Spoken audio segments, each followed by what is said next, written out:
السلام علیکم ورحمۃ اللہ وبرکاتہ۔ حضرت یونس علیہ السلام کی قوم واحد قوم ہے۔ اللہ تعالیٰ نے اس قوم پر عذاب آنے سے پہلے ہی عذاب کو ٹال دیا۔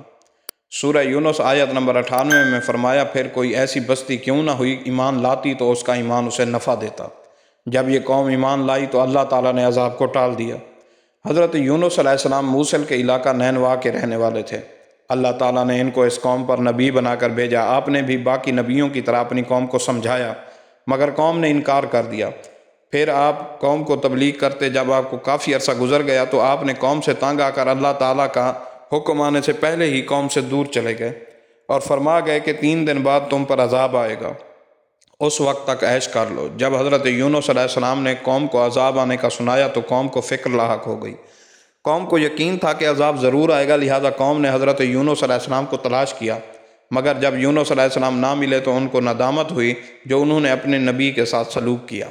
قوم نے اللہ تعالیٰ کے آگے توبہ کی۔ سب لوگوں نے پھٹے پرانے کپڑے پہن لیے، جانوروں کو باہر کھلے میدان میں لا کر ان کے بچوں کو ان کی ماؤں سے علیحدہ کر دیا۔ اس طرح تمام مرد اور عورتیں بما اپنے بچوں کے باہر آ گئیں۔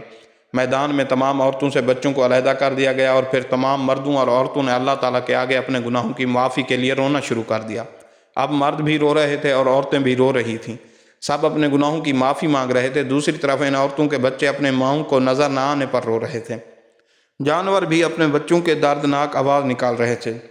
جانوروں کے بچے اپنی ماؤں کی جدائی میں رو رہے تھے۔ سب اپنی اپنی ماؤں کو ملنے کے لیے بےتاب تھے۔ یہ ایک عجیب منظر تھا۔ دوسری طرف یونس علیہ السلام چونکہ ایک نبی تھے اور نبی اپنے اللہ تعالیٰ کے حکم کے تابع کام کرتا ہے، مگر حضرت یونس علیہ السلام اللہ تعالیٰ کو حکم آنے سے پہلے ہی اپنی قوم سے ناراض ہو کر چلے گئے تھے، لہٰذا اللہ تعالیٰ کو قوم پر ترس آ گیا، لہٰذا اللہ تعالیٰ نے عذاب کو ٹال دیا۔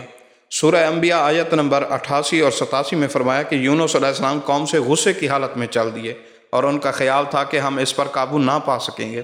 حضرت یونس علیہ السلام قوم سے علیحدہ ہو کر سمندر کی طرف چل دیے اور سمندر کے پاس جا کر ایک کشتی میں سوار ہو گئے۔ کشتی جب سمندر کے اندر گئی تو کشتی ڈولنے لگی اور قریب تھا کہ کشتی ڈوب جائے، جس پر ملاح نے مسافروں سے مشورہ کیا کہ ایک آدمی کو سمندر کے حوالے کر دیتے ہیں، اس طرح ہو سکتا ہے اللہ تعالی ہم سب پر رحم کرے۔ اس لیے سب مسافروں نے کہا کہ سب کے نام لکھ کر قرآن اندازی کرو، جس کا نام نکل آئے اس کو سمندر میں پھینک دیتے ہیں تاکہ کشتی کا بوجھ ہلکا ہو۔ تمام مسافروں کے نام لکھ کر قرآن اندازی کی تو حضرت یونس علیہ السلام کا نام نکل آیا۔ کشتی کے مسافر جانتے تھے کہ یونس علیہ السلام نہایت نیک آدمی ہیں، آپ زہد و تقوی میں مشہور تھے، چنانچہ انہوں نے آپ کو سمندر میں پھینکنا مناسب نہ سمجھا۔ دوبارہ قرآن اندازی ہوئی تو آپ کا نام نکلا۔ جب تیسری بار قرآن اندازی ہوئی تو حضرت یونس علیہ السلام کا نام نکلا۔ ایک روایت یہ بھی ہے کہ کشتی کے ملاح نے کہا کہ میری کشتی میں ایک بھاگا ہوا غلام ہے، جب تک وہ اس غلام کو سمندر میں نہیں گرائیں گے اس وقت تک سمندر کا یہ طوفان دور نہیں ہوگا، جس پر حضرت یونس علیہ السلام کو یاد آیا کہ میں ہی بھاگا ہوا غلام ہوں جو اللہ تعالیٰ کا حکم آنے سے پہلے ہی وہاں سے آ گیا ہوں۔ چنانچہ آپ نے ملاح سے فرمایا کہ میں ہی بھاگا ہوا غلام ہوں جس پر لوگوں نے آپ کو سمندر میں گرا دیا۔ جو ہی ان لوگوں نے حضرت یونس علیہ السلام کو سمندر میں پھینکا اس وقت اللہ تعالیٰ نے مچھلی کو حکم دیا جس نے سالم آپ کو نگل لیا، اور اللہ تعالیٰ نے مچھلی کو حکم دیا کہ میرے یونس کو کوئی نقصان نہ ہو اور نہ ہی اس کا گوشت کھایا جائے اور نہ ہی کسی ہڈی کو نقصان ہو۔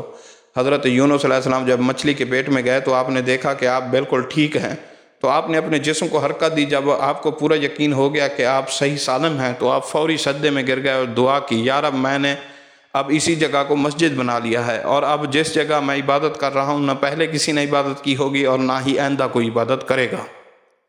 روایت میں ہے کہ جب مچھلی آپ کو لے کر گہرے پانی میں جا رہی تھی تو آپ نے پانی کے اندر مچھلیوں کو اللہ تعالیٰ کی حمد کرتے سنا، اور جب آپ نیچے گئے تو سمندر کی کنکریاں بھی اللہ تعالیٰ کی حمد کر رہی تھیں۔ اس پر اللہ تعالیٰ نے آپ پر وحی نازل فرمائی، اے یونس جو تم آواز سن رہے ہو یہ آوازیں سمندر کے جانوروں کی ہیں جو میری حمد کر رہے ہیں۔ اللہ تعالیٰ نے حضرت یونس علیہ السلام کی طرف وحی کی، اے یونس اگر یہ الفاظ کہے گا تو تجھ پر رحم کیا جائے گا، لا الہ الا انت سبحانک انی کنت من الظالمین۔ حضرت یونس کی دعا جب عرش پر گئی تو اس آواز کو فرشتوں نے بھی سنا، تو فرشتوں نے اللہ سے عرض کی، یا اللہ یہ ایک نہایت کمزور آواز آ رہی ہے۔ اس پر اللہ تعالیٰ نے فرشتوں سے کہا یہ میرے یونس کی آواز ہے۔ اس پر فرشتوں نے کہا کہ تیرا بندہ یونس جس کی مناجات اور دعائیں آسمانوں پر آتی رہتی ہیں، یا اللہ تیرا بندہ تو ہر وقت تیری حمد بیان کرتا ہے، یا اللہ اس پر رحم کر اور نجات دے۔ اس پر اللہ تعالیٰ نے حضرت یونس علیہ السلام کو ایک چٹیل میدان میں پھینک دیا۔ اللہ تعالیٰ نے فرمایا کہ اگر یونس یہ دعا نہ مانگتے، عاجزی اور توبہ نہ کرتے تو قیامت تک مچھلی کے پیٹ ہی میں رہتے۔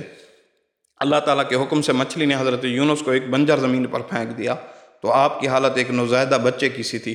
اللہ تعالیٰ نے وہاں ایک بیل اگائی جس کے متعلق مفسرین نے لکھا ہے کہ یہ کدو کی بیل تھی۔ یہ انتہائی ملائم اور نرم تھی، مکھی اس کے نزدیک نہیں آتی تھی۔ اس کا پھل کھایا جاتا ہے جسم کو قوت دیتا ہے۔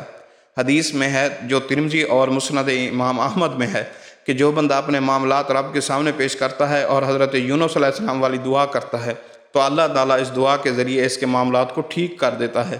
نبی اکرم صلی اللہ علیہ وسلم نے فرمایا کسی بندے کو یہ نہیں کہنا چاہیے کہ حضور نبی یونس بن متی سے بہتر ہیں۔ اللہ تعالیٰ نے حضرت یونس کو اپنی قوم کی طرف بھیج دیا جس کی آبادی اس وقت 1 لاکھ تھی۔